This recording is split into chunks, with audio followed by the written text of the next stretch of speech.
ਕਿਹਾ ਜਾਂਦਾ ਹੈ ਕਿ ਜੇ ਕਿਸੇ ਨਸਲ ਨੂੰ ਖਤਮ ਕਰਨਾ ਹੋਵੇ ਤਾਂ ਉਹਨਾਂ ਨੂੰ ਉਹਨਾਂ ਦੀ ਭਾਸ਼ਾ, ਬੋਲੀ ਅਤੇ ਸੱਭਿਆਚਾਰ ਨਾਲੋਂ ਤੋੜ ਦਿਓ, ਤਾਂ ਉਹ ਆਪਣੇ ਆਪ ਖਤਮ ਹੋ ਜਾਣਗੇ। ਇਸ ਦੀ ਮਿਸਾਲ ਅੱਜ ਸਾਡੇ ਸਾਹਮਣੇ ਕੈਨੇਡਾ ਦੇ ਬ੍ਰਿਟਿਸ਼ ਕੋਲੰਬੀਆ ਸੂਬੇ ਦੇ ਸ਼ਹਿਰ ਕੈਮਲੂਪਸ ਦੇ ਪੁਰਾਣੇ ਰੈਜ਼ੀਡੈਂਸ਼ੀਅਲ ਸਕੂਲ ਵਿੱਚੋਂ 3 ਤੋਂ 18 ਸਾਲ ਤੱਕ ਦੇ ਬੱਚਿਆਂ ਦੇ ਮਿਲੇ ਪਿੰਜਰ ਹਨ। ਇਹਨਾਂ ਸਕੂਲੀ ਬੱਚਿਆਂ ਨੂੰ ਯੋਜਨਾਬੱਧ ਤਰੀਕੇ ਨਾਲ ਮਾਪਿਆਂ, ਬੋਲੀ ਤੇ ਸੱਭਿਆਚਾਰ ਨਾਲੋਂ ਹੀ ਨਹੀਂ ਤੋੜਿਆ, ਸਗੋਂ ਉਹਨਾਂ ਨੂੰ ਮਾਰ ਕੇ ਧਰਤੀ ਵਿੱਚ ਦਬ ਦਿੱਤਾ ਗਿਆ।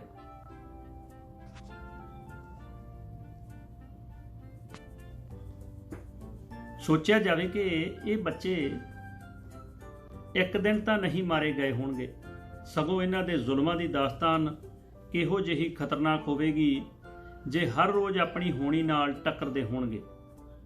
ਜੋ ਹਰ ਰੋਜ਼ ਆਪਣੀ ਹੋਣੀ ਨਾਲ ਟੱਕਰਦੇ ਹੋਣਗੇ, ਸੋਚ ਕੇ ਵੀ ਕੰਬਣੀ ਛਿੜਦੀ ਹੈ ਕਿ 3 ਸਾਲ ਦੇ ਬੱਚੇ ਦਾ ਕੀ ਕਸੂਰ ਹੋਵੇਗਾ।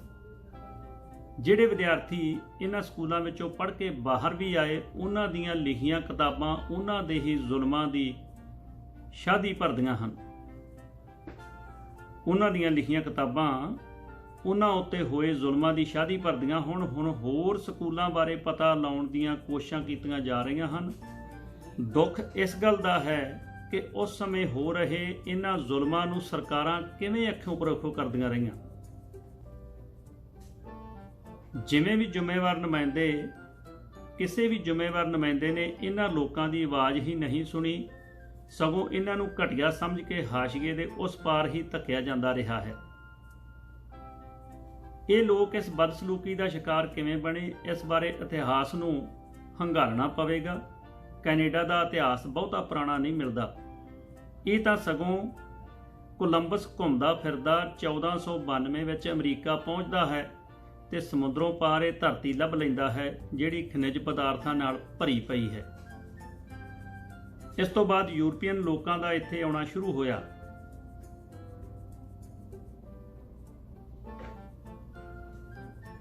ਕੈਨੇਡਾ ਦੀ ਧਰਤੀ ਤੇ ਆਉਣ ਵਾਲਾ ਪਹਿਲਾ ਯੂਰਪੀਅਨ ਜੌਹਨ ਕੇਵਟ 24 ਜੂਨ 1497 ਨੂੰ ਇੱਥੇ ਪਹੁੰਚਿਆ।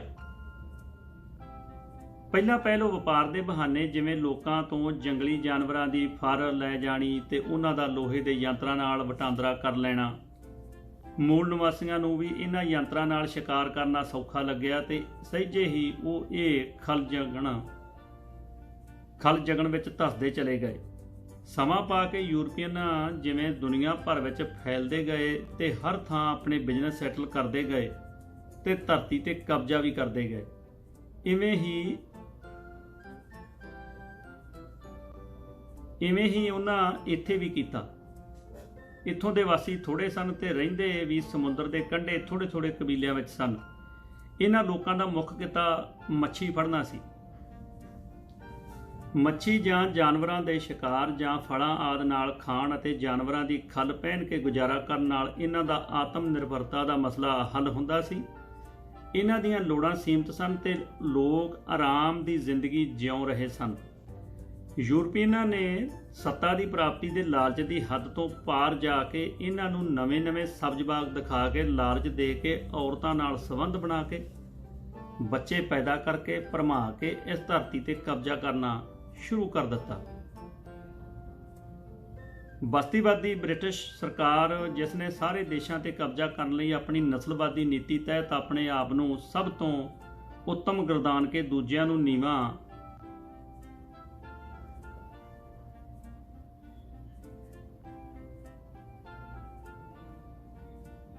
ਨੂੰ ਨੀਵਾਂ ਤੇ ਘਟੀਆ ਦਰਸਾਉਣ ਲਈ ਉਹਨਾਂ ਨੂੰ ਆਪਣੇ ਵਰਗਾ ਵਧੀਆ ਬਣਾਉਣ ਦੀ ਕੋਸ਼ਿਸ਼ ਕੀਤੀ। ਇਸ ਤਹਿਤ 20ਵੀਂ ਸਦੀ ਦੇ ਅਖੀਰਲੇ ਦਹਾਕਿਆਂ ਵਿੱਚ ਮੂਲ ਨਿਵਾਸੀਆਂ ਦੇ ਬੱਚਿਆਂ ਨੂੰ ਅੰਗਰੇਜ਼ੀ ਦੀ ਸਿੱਖਿਆ ਦੇ ਰਹਿਣ-ਸਹਿਣ ਦੇ ਤਰੀਕੇ ਸਿਖਾਉਣ ਦੀ ਜ਼ਿੰਮੇਵਾਰੀ ਸਮਝਦੇ ਹੋਏ ਈਸਾਈ ਮਿਸ਼ਨਰੀਆਂ ਨੂੰ ਰੈਜ਼ੀਡੈਂਸ਼ੀਅਲ ਸਕੂਲਾਂ ਜ਼ਰੀਏ ਇਹਨਾਂ ਦੀ ਸਰਪ੍ਰਸਤੀ ਸੰਭਾਲ ਦਿੱਤੀ।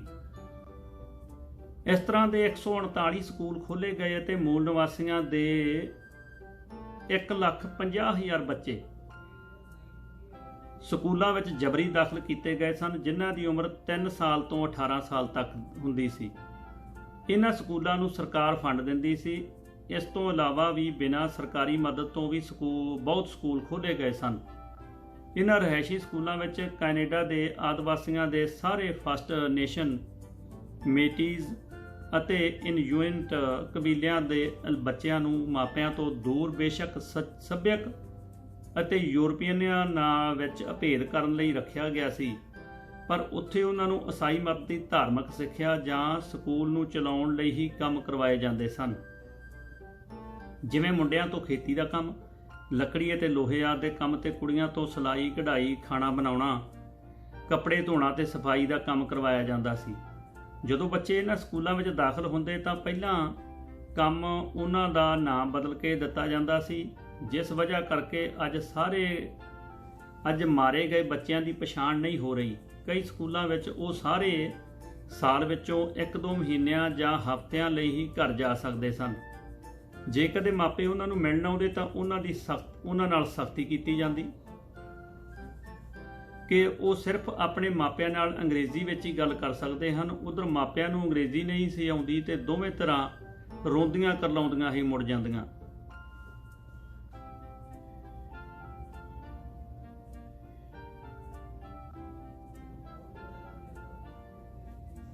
ਜੇ ਉਹ ਕਬੀਲੇ ਦੀ ਭਾਸ਼ਾ ਬੋਲਦੇ ਤਾਂ ਉਹਨਾਂ ਨੂੰ ਸਖਤ ਸਜ਼ਾਵਾਂ ਹੋ ਜਾਂਦੀਆਂ। ਉਹ ਇੱਕੋ ਸਕੂਲ ਵਿੱਚ ਪੜ੍ਹਦੇ ਆਪਣੇ ਭੈਣ ਭਰਾਵਾਂ ਨੂੰ ਵੀ ਨਹੀਂ ਸੀ ਮਿਲ ਸਕਦੇ। ਜੇ ਕਿਤੇ ਕੁਤਾਹੀ ਹੋ ਜਾਂਦੀ ਤਾਂ ਮੰਜਿਆਂ ਨਾਲ ਬੰਨ੍ਹ ਦਿੱਤਾ ਜਾਂਦਾ। ਮਾਤ ਭਾਸ਼ਾ ਬੋਲਣ ਤੇ ਜੀਭ ਵਿੱਚ ਸੂਈਆਂ ਮਾਰੀਆਂ ਜਾਂਦੀਆਂ। ਭੁੱਖੇ ਰੱਖਣਾ, ਕੁੱਟਣਾ, ਮਾਰਨਾ, ਬਿਮਾਰੀ ਦੀ ਹਾਲਤ ਵਿੱਚ ਵੀ ਸਖਤ ਕੰਮ ਕਰਵਾਉਂਦੇ। ਇਸ ਸਮੇਂ ਦੌਰਾਨ ਟੀਬੀ ਤੇ ਫਲੂ ਵਰਗੀਆਂ ਭਿਆਨਕ ਬਿਮਾਰੀਆਂ ਦੀ ਵੈਕਸੀਨ ਜੋ ਜਾਨਵਰਾਂ ਦੇ ਟੈਸਟ ਕੀਤੇ ਜਾਂਦੀ ਸੀ, ਉਦੋਂ ਇਹਨਾਂ ਵਿਦਿਆਰਥੀਆਂ ਤੇ ਹੀ ਟੈਸਟ ਕੀਤੀ ਜਾਂਦੀ ਸੀ, ਜਿਸ ਦੇ ਰਿਜ਼ਲਟ ਵਿੱਚ ਅਨੇਕਾਂ ਬੱਚੇ ਮਰ ਜਾਂਦੇ ਸਨ। ਸਰਕਾਰੀ ਸਿਹਤ ਇੰਸਪੈਕਟਰ PH ਬਰਾਈਸ ਨੇ 1907 ਵਿੱਚ ਰਿਪੋਰਟ ਕੀਤਾ ਸੀ ਕਿ ਮੂਲ ਨਿਵਾਸੀ ਸਿਹਤਮੰਦ ਬੱਚੇ ਜੋ ਰੈਜ਼ੀਡੈਂਸ਼ੀਅਲ ਸਕੂਲਾਂ ਵਿੱਚ ਜਬਰੀ ਲਿਆਂਦੇ ਗਏ, ਉਹਨਾਂ ਦੀ ਇੱਥੇ ਆ ਕੇ 24% ਦੀ ਮੌਤ ਹੋ ਗਈ ਹੈ। ਜੋ ਕੋਈ ਸਕੂਲ ਵਿੱਚ ਇਸ ਤੋਂ ਵੱਧ ਕੇ 47% ਤੋਂ 75% ਵੀ ਹੋ ਗਈ। ਪਰ ਜੋ ਬੱਚੇ ਬਿਮਾਰ ਹੋਣ ਤੇ ਘਰਾਂ ਨੂੰ ਭੇਜੇ ਗਏ ਤੇ ਜਾਣ ਸਾਰ ਮਰ ਗਏ, ਉਹ ਉਹਨਾਂ ਵਿੱਚ ਸ਼ਾਮਲ ਨਹੀਂ ਹਨ। ਇਸ ਰਿਪੋਰਟ ਨੂੰ ਉਦੋਂ ਜਨਤਕ ਕੀਤਾ ਗਿਆ ਜਦੋਂ 1922 ਵਿੱਚ ਜਾ ਕੇ ਇਹ ਪਬਲਿਸ਼ ਹੋਈ ਸੀ। ਇਹਨਾਂ ਸਕੂਲਾਂ ਵਿੱਚ ਬੱਚਿਆਂ ਦੀਆਂ ਮੌਤਾਂ, ਤਸ਼ੱਦਦ, ਕੁਪੋਸ਼ਣ, ਬਲਾਤਕਾਰ, ਬੱਚਿਆਂ ਦੇ ਹੇਰਵੇ, ਅੱਗ ਵਿੱਚ ਝੁਲਸ ਕੇ ਤੇ ਸਕੂਲੋਂ ਭੱਜਣ ਸਮੇਂ ਬਰਫ਼ ਵਿੱਚ ਜੰਮ ਕੇ ਭਿਆਨਕ ਮਹਾਂਮਾਰੀਆਂ ਦੌਰਾਨ ਹੋਈਆਂ ਦੱਸੀਆਂ ਜਾ ਰਹੀਆਂ ਹਨ। ਜੂਨ 1915 ਵਿੱਚ truth and reconciliation commission of Canada ਨੇ ਰਿਪੋਰਟ ਕੀਤਾ ਕਿ ਤਕਰੀਬਨ 6000 ਤੋਂ ਵੱਧ ਬੱਚੇ ਇਹਨਾਂ ਸਕੂਲਾਂ ਵਿੱਚ ਮਾਰੇ ਗਏ ਹਨ, ਪਰ ਅਜੇ ਅੰਕੜੇ ਅਧੂਰੇ ਹਨ। 3201 ਦੀ ਪੁਸ਼ਟੀ ਹੋਈ ਹੈ, ਪਰ ਇਹਨਾਂ ਵਿੱਚੋਂ ਤੀਜਾ ਹਿੱਸਾ ਬੱਚਿਆਂ ਦੇ ਨਾਵਾਂ ਦਾ ਹੀ ਪਤਾ ਲੱਗ ਸਕਿਆ। ਚੌਥੇ ਹਿੱਸੇ ਦੀ ਕੋਈ ਲਿੰਗਕ ਪਛਾਣ ਨਹੀਂ ਅਤੇ ਅੱਧੇ ਮਰਨ ਵਾਲਿਆਂ ਦੇ ਕਾਰਨ ਦਾ ਪਤਾ ਨਹੀਂ ਲੱਗਿਆ ਤੇ ਉਹ ਕਿਵੇਂ ਮਾਰੇ ਗਏ।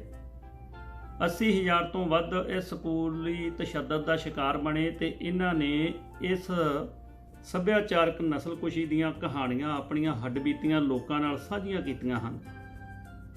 ਅਜੇ ਵੀ ਅਤੀਤ ਦਾ ਮਾਨਵੀ ਤਸ਼ੱਦਦ ਮੋਢਿਆਂ ਉੱਤੇ ਚੱਕ ਕੇ ਜੀ ਰਹੇ ਹਨ। TRC ਨੇ ਇਸ ਦੀ ਇਹ ਵੀ ਦੱਸਿਆ ਕਿ ਉਹਨਾਂ ਨੇ 6750 ਪੀੜਤ ਜਾਂ ਉਹਨਾਂ ਦੇ ਪਰਿਵਾਰਾਂ ਨੂੰ ਇੰਟਰਵਿਊ ਰਾਹੀਂ ਡਾਕੂਮੈਂਟ ਵੀ ਕੀਤਾ ਹੈ। ਕਹਿ ਸਕਦੇ ਹਾਂ ਕਿ ਉੱਥੇ ਹਰ ਤਰ੍ਹਾਂ ਦੇ ਸਰੀਰਕ, ਮਾਨਸਿਕ, ਜਿਨਸੀ ਸ਼ੋਸ਼ਣ ਤੇ ਦਿਮਾਗੀ ਤਸੀਹੇ ਦਿੱਤੇ ਜਾਂਦੇ ਸਨ, ਜਿਨ੍ਹਾਂ ਨਾਲ ਇਹ ਨਿਰਾਸ਼ ਬੱਚੇ ਸਕੂਲ ਤੋਂ ਬਾਹਰ ਨਿਕਲ ਕੇ ਵੀ ਪੜ੍ਹਨ ਵੱਲ ਉੱਕਾ ਹੀ ਨਾ ਜਾਂਦੇ, ਕਿਉਂਕਿ ਉਹਨਾਂ ਦੇ ਬਚਪਨ ਦੀ ਨੀਂਹ ਮਾਪਿਆਂ ਤੋਂ ਦੂਰ ਸਕੂਲਾਂ ਦੇ ਨਾਂ ਤੇ ਕਸਾਈ ਖਾਨਿਆਂ ਵਿੱਚ ਰੱਖੀ ਜਾਂਦੀ ਸੀ। ਬਚਪਨ ਵਿੱਚ ਸਹੇ ਜ਼ੁਲਮ ਉਹਨਾਂ ਦੇ ਅਜਿਹਾ ਅਸਰ ਕਰਦੇ ਕਿ ਉਹ ਬਾਅਦ ਵਿੱਚ ਵੀ ਉਹ ਜਰਾਇਮ ਪੇਸ਼ਾਵਰ ਹੋ ਨਿਬੜਦੇ ਸਨ। ਜਿਵੇਂ ਕਿ ਅੰਕੜਾ ਦਰਸਾ ਰਹੇ ਹਨ ਕਿ ਸਭ ਤੋਂ ਵੱਧ ਇਹਨਾਂ ਲੋਕਾਂ ਵਿੱਚ ਹਿੰਸਕ ਲੜਾਈ ਝਗੜੇ ਹੁੰਦੇ ਹਨ। ਕੈਨੇਡਾ ਦੇ ਮੂਲ ਨਿਵਾਸੀਆਂ ਦੇ ਦੁਖਾਂਤ ਦਾ ਸਿਰਫ ਇਹੀ ਪੰਨਾ ਨਹੀਂ, ਸਗੋਂ ਇਹਨਾਂ ਨਾਲ ਵੱਖਵਾਦੀ ਨਸਲਵਾਦੀ ਰਵੱਈਆ ਅਪਣਾ ਕੇ ਸ਼ਹਿਰਾਂ ਨਾਲੋਂ ਤੋੜ ਕੇ ਇਹਨਾਂ ਦੀ ਐਡੀ ਵੱਡੀ ਧਰਤੀ ਤੋਂ ਵਾਂਝਾ ਕਰਕੇ ਸਿਰਫ 0.2% ਰਿਜ਼ਰਵ ਥਾਵਾਂ ਤੇ ਡੱਕ ਦਿੱਤਾ ਗਿਆ ਹੈ। ਇਹਨਾਂ ਦਾ ਜੱਦੀ ਮੁੱਖ ਕਿੱਤਾ ਮੱਛੀ ਫੜਨਾ ਤੇ ਸ਼ਿਕਾਰ ਕਰਨਾ ਸੀ, ਉਹ ਵੀ ਕਾਨੂੰਨ ਬਣਾ ਕੇ ਸੀਮਤ ਕਰ ਦਿੱਤਾ ਕਿ ਸਿਰਫ ਇਹਨਾਂ ਥਾਵਾਂ ਤੋਂ ਹੀ ਤੁਸੀਂ ਸ਼ਿਕਾਰ ਤੇ ਮੱਛੀ ਫੜ ਸਕਦੇ ਹੋ। ਹੁਣ ਇਹਨਾਂ ਦੀਆਂ ਬਹੁਤ ਸਾਰੀਆਂ ਉਪਬੋਲੀਆਂ ਵੀ ਤਾਂ ਖਤਮ ਹੋ ਗਈਆਂ ਹਨ ਤੇ ਉਂਝ ਵੀ ਸਿਰਫ 4% ਲੋਕ ਹੀ ਆਪਣੀਆਂ ਭਾਸ਼ਾਵਾਂ ਬੋਲਦੇ ਹਨ, ਜਿਨ੍ਹਾਂ ਦੀ ਗਿਣਤੀ 2,60,550 ਦੱਸੀ ਜਾ ਰਹੀ ਹੈ। ਲੋਕਾਂ ਨਾਲ ਅੰਨੇ ਵਿਤਕਰੇ ਦੀ ਵਜ੍ਹਾ ਕਰਕੇ ਜ਼ੁਲਮ ਦੀ ਦਰ ਵੀ ਇਹਨਾਂ ਵਿੱਚ ਜ਼ਿਆਦਾ ਹੈ। ਸਿੱਟੇ ਵਜੋਂ ਕੈਨੇਡਾ ਦੀਆਂ ਜੇਲ੍ਹਾਂ ਵਿੱਚ 30% ਤੋਂ ਜ਼ਿਆਦਾ ਕੈਦੀ ਮੂਲ ਨਿਵਾਸੀ ਹਨ। ਇਸ ਸਮੇਂ ਕੈਨੇਡਾ ਵਿੱਚ ਡਰੱਗ ਓਵਰਡੋਜ਼ ਦਾ ਪ੍ਰਕੋਪ ਬਹੁਤ ਜ਼ਿਆਦਾ ਹੈ। ਉਸ ਵਿੱਚ ਵੀ ਮੂਲ ਨਿਵਾਸੀਆਂ ਦੀ ਮਰਨ ਦਰ ਸਭ ਤੋਂ ਵੱਧ ਹੈ। CTV ਨਿਊਜ਼ ਚੈਨਲ ਮੁਤਾਬਕ ਬੇਸ਼ੱਕ ਸਕੂਲ ਬੰਦ ਹੋ ਗਏ, ਪਰ ਹੁਣ ਵੀ ਮੂਲ ਵਾਸੀਆਂ ਦੇ 14 ਸਾਲ ਤੋਂ ਘੱਟ ਉਮਰ ਦੇ ਬੱਚੇ 52.2% ਫੋਸਟਰ ਕੇਅਰ ਘਰਾਂ ਵਿੱਚ ਰਹਿੰਦੇ ਹਨ, ਜਾਨੀ ਕਿ ਕੁੱਲ 28,665 ਵਿੱਚੋਂ 14,970 ਬੱਚੇ। ਹੁਣ ਕਾਨੂੰਨ ਮੁਤਾਬਕ ਉਹਨਾਂ ਤੋਂ ਬੱਚਿਆਂ ਨੂੰ ਖੋਹ ਲਿਆ ਜਾਂਦਾ ਹੈ ਕਿ ਤੁਸੀਂ ਵਧੀਆ ਪਾਲਣ ਪੋਸ਼ਣ ਨਹੀਂ ਕਰ ਸਕਦੇ, ਪਰ ਫੋਸਟਰ ਮਾਪਿਆਂ ਨੂੰ ਕਿਤੇ ਜ਼ਿਆਦਾ ਤਨਖਾਹ ਦਿੱਤੀ ਜਾਂਦੀ ਹੈ। ਜਦੋਂ ਪਰਿਵਾਰਾਂ ਦੀਆਂ ਨਸਲਾਂ ਦੀ ਜ਼ਿਹਨੀਅਤ ਵਿੱਚ ਗਰੀਬੀ ਤੇ ਗੁਲਾਮੀ ਦੀ ਨੀਂਹ ਨੂੰ ਇੰਨਾ ਮਜ਼ਬੂਤ ਕਰ ਦਿੱਤਾ ਹੈ, ਉਸ ਵਿੱਚੋਂ ਕੱਢਣ ਦੀ ਬਜਾਏ ਡਰੱਗਸ ਵਿੱਚ ਧੱਕ ਦਿੱਤਾ ਜਾਂਦਾ ਹੈ। ਉਹਨਾਂ ਦੀ ਮਜਬੂਰੀ ਸਮਝਣ ਦੀ ਬਜਾਏ ਕਸੂਰਵਾਰ ਠਹਿਰਾ ਦਿੱਤਾ ਜਾਂਦਾ ਹੈ, ਪਰ ਉਹਨਾਂ ਨੂੰ ਬਣਦੀ ਮਦਦ ਨਹੀਂ ਦਿੱਤੀ ਜਾਂਦੀ। 2016 ਦੇ ਸਰਕਾਰੀ ਅੰਕੜਿਆਂ ਮੁਤਾਬਕ ਦੁੱਖ ਦੀ ਗੱਲ ਹੈ ਕਿ ਕੈਨੇਡਾ ਦੀ ਕੁੱਲ ਜਨਸੰਖਿਆ ਵਿੱਚੋਂ 10% ਲੋਕ ਗਰੀਬੀ ਰੇਖਾ ਤੋਂ ਥੱਲੇ ਰਹਿ ਰਹੇ ਹਨ, ਪਰ ਮੂਲ ਵਾਸੀਆਂ ਦੇ ਬੱਚੇ 40% ਗਰੀਬੀ ਰੇਖਾ ਤੋਂ ਥੱਲੇ ਰਹਿ ਰਹੇ ਹਨ। ਦ ਗਾਰਡੀਅਨ ਵਿੱਚ 7 ਸਤੰਬਰ 2020 ਨੂੰ ਛਪੀ ਰਿਪੋਰਟ ਮੁਤਾਬਕ ਪਿਛਲੇ 30 ਸਾਲਾਂ ਵਿੱਚ 4,000 ਤੋਂ ਵੱਧ ਮੂਲ ਨਿਵਾਸੀ ਔਰਤਾਂ ਮਾਰੀਆਂ ਗਈਆਂ ਜਾਂ ਅਲੋਪ ਹਨ, ਅਤੇ ਇਹਨਾਂ ਔਰਤਾਂ ਨਾਲ ਹੋਣ ਵਾਲੇ ਬਲਾਤਕਾਰ ਕੇਸਾਂ ਦੀ ਗਿਣਤੀ ਕਿਤੇ ਵੱਧ ਹੈ। ਕੁਝ ਸਾਲ ਪਹਿਲਾਂ BC ਦੇ ਸ਼ਹਿਰ ਕੋਕਟਲਮ ਦੇ ਸੂਰ ਫਾਰਮ ਦਾ ਮਾਲਕ ਕਿੰਨੀਆਂ ਹੀ ਔਰਤਾਂ ਨਾਲ ਬਲਾਤਕਾਰ ਕਰਦਾ ਰਿਹਾ ਅਤੇ ਬਾਅਦ ਵਿੱਚ ਮਾਰ ਕੇ ਸੂਰਾਂ ਨੂੰ ਮਾਸ ਖਵਾ ਦਿੰਦਾ ਰਿਹਾ। ਇਹ ਵੀ ਅਤ ਘਿਨਾਉਣੀ ਗੱਲ ਸੀ। 1980 ਵਿੱਚ ਕੈਨੇਡੀਅਨ ਲੀਗਲ ਸਿਸਟਮ ਦੇ ਮੂਲ ਵਾਸੀ ਪੀੜਤਾਂ ਵੱਲੋਂ ਲਾਏ ਗਏ ਇਲਜ਼ਾਮਾਂ ਨੂੰ ਨੋਟਿਸ ਵਿੱਚ ਲਿਆਂਦਾ, ਜਿਨ੍ਹਾਂ ਵਿੱਚ 38,000 ਜਿਨਸੀ, ਸਰੀਰਕ ਅਤੇ ਮਾਨਸਿਕ ਸ਼ੋਸ਼ਣ ਦੇ ਕੇਸ ਦਾਖਲ ਕੀਤੇ ਗਏ, ਜਿਨ੍ਹਾਂ ਵਿੱਚੋਂ 50,000 ਤੋਂ ਵੀ ਵੱਧ ਸਜ਼ਾਵਾਂ ਹੋਈਆਂ। ਇਹ ਸਾਰੇ ਕੇਸ ਪਾਦਰੀਆਂ, ਸਰਕਾਰ ਦੇ ਕੈਥੋਲਿਕ ਚਰਚ ਕੈਨੇਡਾ ਦੇ ਖਿਲਾਫ ਦਰਜ ਕੀਤੇ ਗਏ ਸਨ। ਅੱਜ ਵੀ ਸੁਣਨ ਵਿੱਚ ਆਉਂਦਾ ਹੈ ਕਿ ਰਿਜ਼ਰਵਾਂ ਵਿੱਚ ਸੁੱਖ ਸਹੂਲਤਾਂ ਨਹੀਂ ਹਨ ਤੇ ਲੋਕਾਂ ਦਾ ਗੁਜ਼ਾਰਾ ਵੀ ਮੁਸ਼ਕਲ ਨਾਲ ਹੁੰਦਾ ਹੈ। ਉਹਨਾਂ ਦਾ ਜੀਵਨ ਪੱਧਰ ਉੱਚਾ ਚੱਕਣ ਲਈ ਯਤਨ ਕੀਤੇ ਜਾ ਰਹੇ ਹਨ। ਉਹਨਾਂ ਦਾ ਜੀਵਨ ਪੱਧਰ ਉੱਚਾ ਚੱਕਣ ਲਈ ਯਤਨ ਨਹੀਂ ਕੀਤੇ ਜਾ ਰਹੇ, ਸਗੋਂ ਉਹਨਾਂ ਥਾਵਾਂ ਤੇ ਸ਼ਰਾਬ ਜਾਂ ਕੋਕ ਵੱਧ ਮਿਲਦਾ ਹੈ। ਸਾਫ਼ ਪਾਣੀ ਅਤੇ ਸਫਾਈ ਲਈ ਉਹ ਦਰ-ਦਰ ਭਟਕਦੇ ਹਨ। 13 ਸਤੰਬਰ 2007 ਨੂੰ ਯੂਨਾਈਟਿਡ ਨੇਸ਼ਨ ਵੱਲੋਂ ਐਲਾਨ ਕੀਤਾ ਗਿਆ ਕਿ ਦੁਨੀਆ ਭਰ ਦੇ ਆਦਿਵਾਸੀਆਂ ਨੂੰ ਉਹਨਾਂ ਦੇ ਮੁੱਢਲੇ ਹੱਕ, ਜਿਹੜੇ ਨਿੱਜੀ ਜਾਂ ਸਾਂਝੇ ਹੋਣ, ਉਹ ਮਿਲਣੇ ਚਾਹੀਦੇ ਹਨ, ਜਿਵੇਂ ਸਿੱਖਿਆ, ਰੁਜ਼ਗਾਰ, ਸਿਹਤ ਸਹੂਲਤਾਂ, ਭਾਸ਼ਾ, ਬੋਲੀ, ਹੋਂਦ ਅਰਥਾਤ ਪਛਾਣ ਆਦਿ। ਜਿੱਥੇ ਬਹੁਤ ਸਾਰੇ ਦੇਸ਼ਾਂ ਨੇ ਇਸ ਦੇ ਹੱਕ ਵਿੱਚ ਵੋਟ ਪਾਈ, ਉੱਥੇ ਕੈਨੇਡਾ ਨੇ ਆਪਣੇ 3 ਸਾਥੀਆਂ ਅਮਰੀਕਾ, ਨਿਊਜ਼ੀਲੈਂਡ ਤੇ ਆਸਟ੍ਰੇਲੀਆ ਨਾਲ ਮਿਲ ਕੇ ਵਿਰੋਧ ਵਿੱਚ ਵੋਟ ਪਾਈ ਸੀ। ਅਜੇ ਤਾਂ ਹੱਕ ਮਿਲਣ ਦੀ ਗੱਲ ਚੱਲੀ ਸੀ। ਜਦੋਂ ਤੱਕ ਦੇਣ ਦੀ ਗੱਲ ਹੋਵੇਗੀ ਤਾਂ ਇਹ ਸਰਕਾਰਾਂ ਕਿਸ ਤਰ੍ਹਾਂ ਦਾ ਪ੍ਰਤੀਕਰਮ ਦੇਣਗੀਆਂ, ਯਕੀਨ ਨਹੀਂ ਕਰ ਸਕਦੇ। ਬਾਅਦ ਵਿੱਚ ਕੈਨੇਡਾ ਨੇ 2016 ਵਿੱਚ ਇਹ ਐਲਾਨਨਾਮੇ ਵਿੱਚ ਸ਼ਾਮਲ ਹੋਣ ਦੀ ਹਾਮੀ ਭਰੀ ਸੀ। ਇਹ ਲੋਕ ਜਿਨ੍ਹਾਂ ਦੀ ਧਰਤੀ ਨੂੰ ਹਥਿਆ ਕੇ ਸਰਕਾਰਾਂ ਵੱਡੇ ਦਾਅਵੇ ਕਰਦੀਆਂ ਹਨ, ਉਹਨਾਂ ਨੂੰ ਇਹਨਾਂ ਲੋਕਾਂ ਦੇ ਸ਼ੁਕਰਗੁਜ਼ਾਰ ਹੋਣਾ ਚਾਹੀਦਾ ਹੈ।